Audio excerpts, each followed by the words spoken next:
بسم اللہ الرحمن الرحیم۔ السلام علیکم ناظرین، آج ہمارا موضوع ہے کالا باغ ڈیم اور الیکشن 2018۔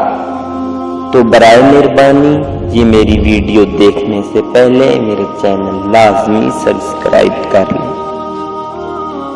کالا باغ ڈیم جو پاکستان کی بقا کے لیے لازم ہو چکا ہے۔ انٹرنیشنل میڈیا کے مطابق 2025 تک پاکستان میں شدید پانی کی قلت پیدا ہو سکتی ہے، جس کی سب سے بڑی وجہ جنگلات کی بے دریغ کٹائی اور پانی کا ذخیرہ نہ بنانا ہے۔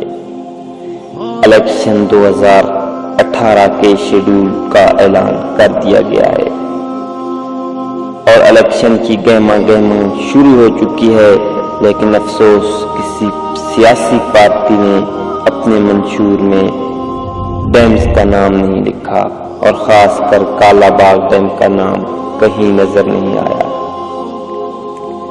تفصیلات کے مطابق انڈین سازش کے تحت بہت لمبے عرصے سے کالا باغ ڈیم کافی سارے تنازعات کا شکار ہوتا چلا آ رہا ہے، لیکن اب یہ ضروری ہو چکا ہے کہ کھربوں ڈالر کا پانی سمندر میں ضائع ہو رہا ہے، اور پاکستان کے کسان پانی کی بوند بوند کو ترس رہے ہیں۔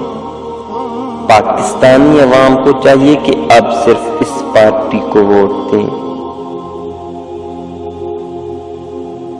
جو کہ کالا باغ ڈیم، مختلف ڈیم اور درختوں کی کٹائی کو روک سکے،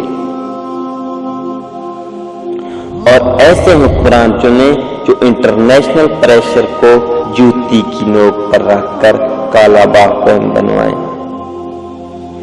امید کی جاتی ہے کہ نئی آنے والی حکومت نئے ڈیمز، درختوں کی کٹائی کے سدباب کے ساتھ ساتھ نئے درخت لگانے پر بھی توجہ دے گی۔